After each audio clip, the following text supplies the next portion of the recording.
कैसे हो आप सब। लर्निंग ऑन ट्यूब पे आप सबका स्वागत है। आज इस चैनल पे चलिए हम लोग वैदिक सभ्यता से रिलेटेड कुछ प्रश्नों को पढ़ लेते हैं। वन लाइनर क्वेश्चंस में आज ऋग्वैदिक सभ्यता पढ़ेंगे, उसके बाद हम लोग नेक्स्ट वीडियो में उत्तर वैदिक सभ्यता पढ़ेंगे। दोस्तों, सिंधु घाटी सभ्यता के पतन के बाद अर्थात 1750 ईस्वी से लेकर के 1500 ईस्वी पूर्व तक का ये पूरा 250 सालों का जो कालखंड है ये बिल्कुल ही अंधकारपूर्ण है, क्योंकि इस संबंध में हमें कोई विशेष जानकारी इस कालखंड की नहीं मिलती है।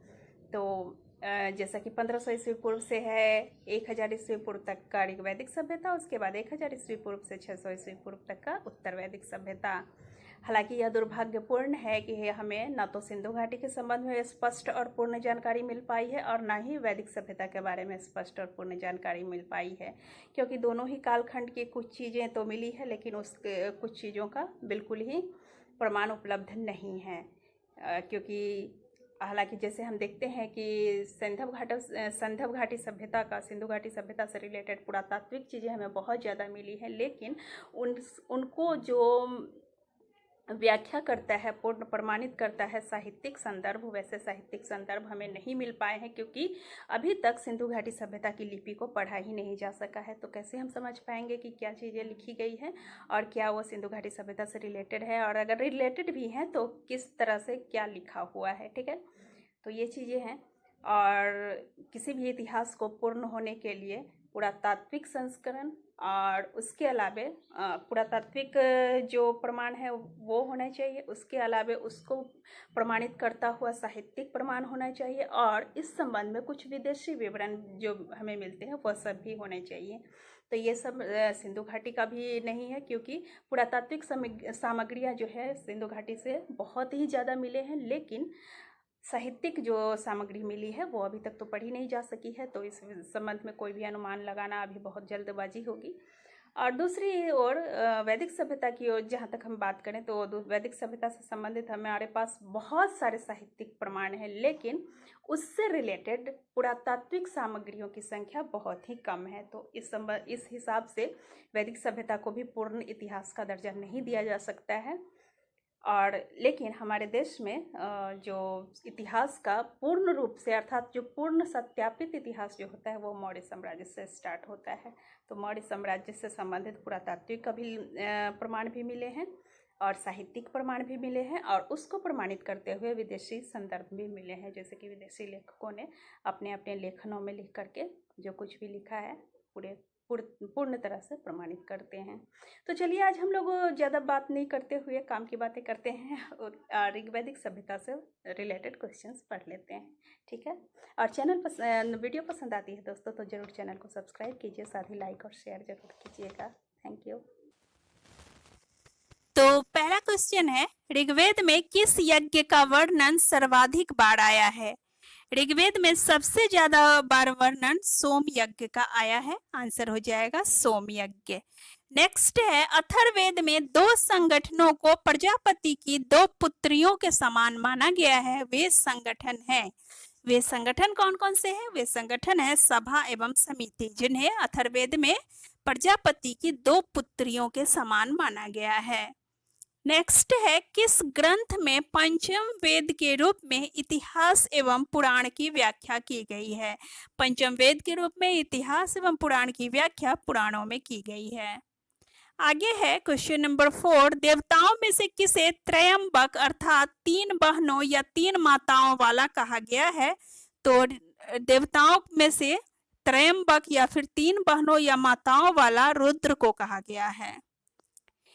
नेक्स्ट है, आर्यों का आरंभिक जीवन मुख्यतः पशुचारी था और कृषि उनका गौण व्यवसाय था। उनके द्वारा प्रयुक्त अनेक प्रकार के पशुओं में सर्वाधिक महत्वपूर्ण था।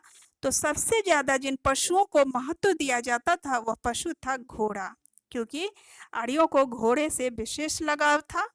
ठीक है, आंसर हो जाएगा घोड़ा। और आर्यों की उस समय जो आर्थिक व्यवस्था थी वह मुख्यतः पशुपालन ही थी, और उसके बाद कृषि कार्य किए जाते थे। जैसा कि आपको भी पता होगा, आर्यों का जो समाज था वह ग्रामीण समाज था। सिंधु घाटी सभ्यता की तरह यह शहरी सभ्यता नहीं थी, ग्रामीण सभ्यता थी, और जिसका मुख्य आर्थिक क्रियाकलाप पशुपालन और कृषि था। नेक्स्ट है किस वेद की विप्लाद एवं शौनक नामक दो शाखाएं हैं?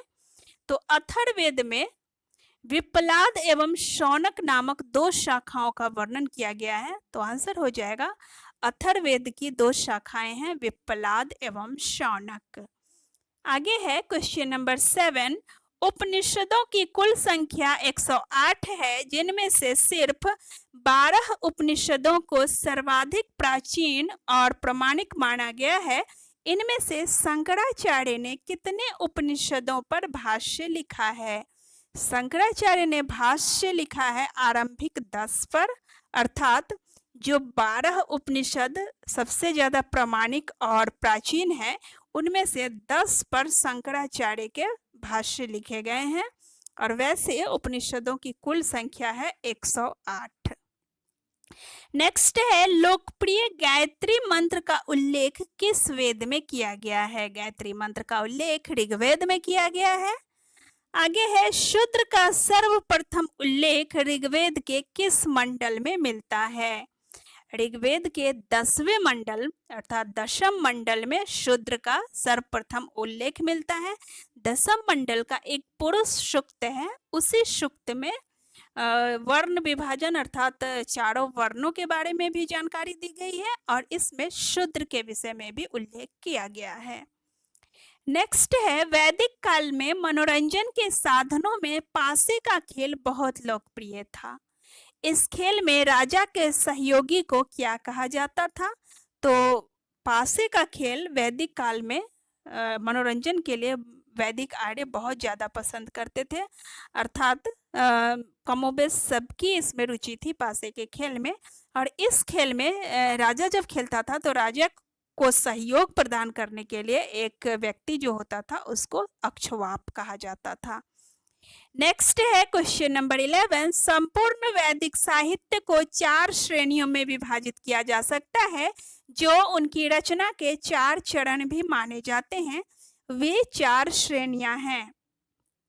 तो वैदिक साहित्य की जो 4 श्रेणियां हैं वह एक तो पहली है संहिता, दूसरा चरण है ब्राह्मण, तीसरा चरण है आरण्यक और चौथा है उपनिषद। अर्थात संपूर्ण वैदिक साहित्य को 4 श्रेणियों में विभाजित किया जा सकता है, जो उनकी रचना के 4 चरण भी माने जाते हैं।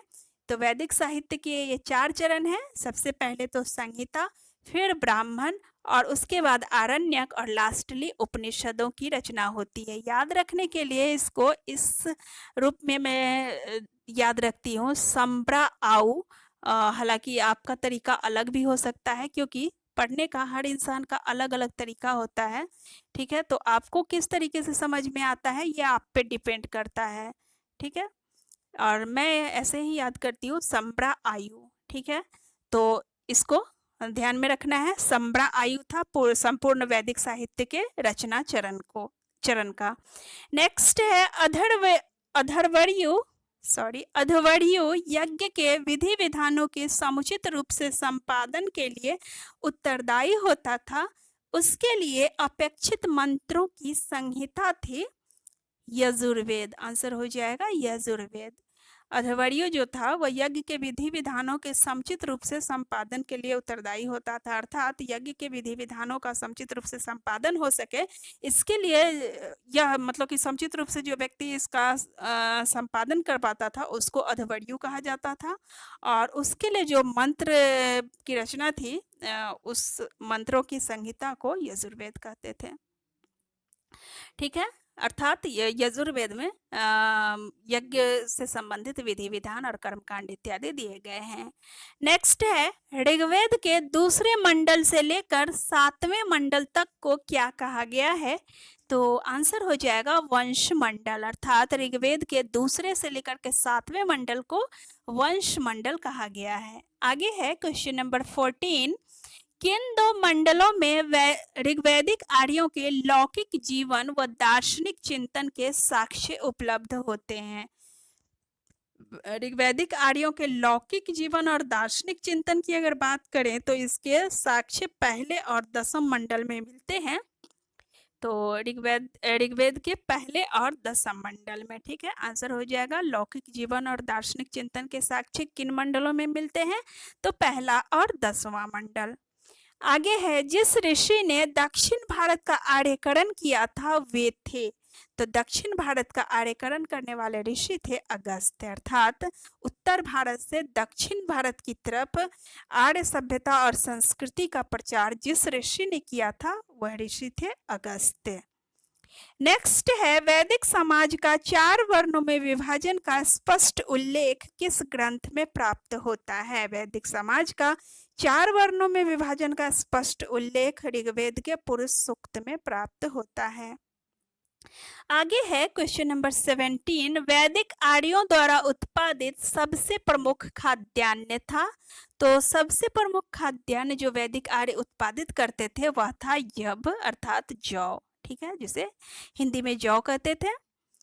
नेक्स्ट है, पुनर्जन्म के सिद्धांत का प्रथम स्पष्ट साक्ष्य किस ग्रंथ में प्राप्त होता है? वैदिक आर्य पुनर्जन्म के सिद्धांत में विश्वास करते थे या नहीं करते थे, इससे संबंधित जो साक्ष्य हैं, जो भी सबूत हैं, उसके बारे में लिखा गया है बृहदारण्यक उपनिषद में। आगे है, किस अधिकारी को राज निर्माता के रूप में जाना जाता है? तो ग्रामणी जो था उसको राज निर्माता के रूप में जाना जाता था और यह अधिकारी राजा का बहुत ही ज्यादा सहयोगी होता था। नेक्स्ट है, ऋग्वैदिक काल के लोग इंद्र का किस प्रयोजन से आह्वान करते थे? ऋग्वैदिक काल के लोग इंद्र का आह्वान भौतिक सुख एवं विजय की प्राप्ति के लिए किया करते थे, ठीक है। आगे है, यजुर्वेद के 2 रूप हैं, कृष्ण यजुर्वेद और शुक्ल यजुर्वेद। इनमें से शुक्ल यजुर्वेद की सबसे प्रसिद्ध शाखा है, तो शुक्ल यजुर्वेद की सबसे प्रसिद्ध शाखा है वाजस्नेयी संहिता। नेक्स्ट है, किस वेद पर विद्वानों द्वारा सर्वाधिक भाष्य लिखे गए हैं? विद्वानों ने सबसे ज्यादा भाष्य यजुर्वेद पर लिखे हैं। वैदिक साहित्य में अथर्ववेद को क्या कहा गया है? तो अथर्ववेद को वैदिक साहित्य में ब्रह्मवेद कहा गया है।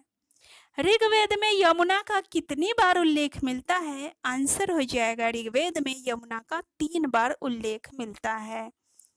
और नेक्स्ट क्वेश्चन और लास्ट क्वेश्चन है इस वीडियो का, क्वेश्चन नंबर 25, ऋग्वेद में सर्वाधिक सूक्त किन 2 देवों को संबोधित है? तो इंद्र और अग्नि 2 ऐसे देवता थे जिनको बहुत ही ज्यादा उन पे सूक्त लिखे गए हैं। आंसर हो जाएगा ऋग्वेद में सर्वाधिक सूक्त इंद्र और अग्नि को संबोधित है। तो इसी के साथ समाप्त होता है ये वीडियो। नेक्स्ट के लिए इंतजार कीजिए नेक्स्ट वीडियो का, और सुनते रहिए, देखते रहिए learning on tube. Thank you. ये थे आज के प्रश्न। तो वीडियो पसंद आती है तो चैनल सब्सक्राइब कीजिए, साथ ही अपने दोस्तों के साथ इस वीडियो को शेयर कीजिए, लाइक और कमेंट्स भी ज़रूर कीजिए, ठीक है। Thank you.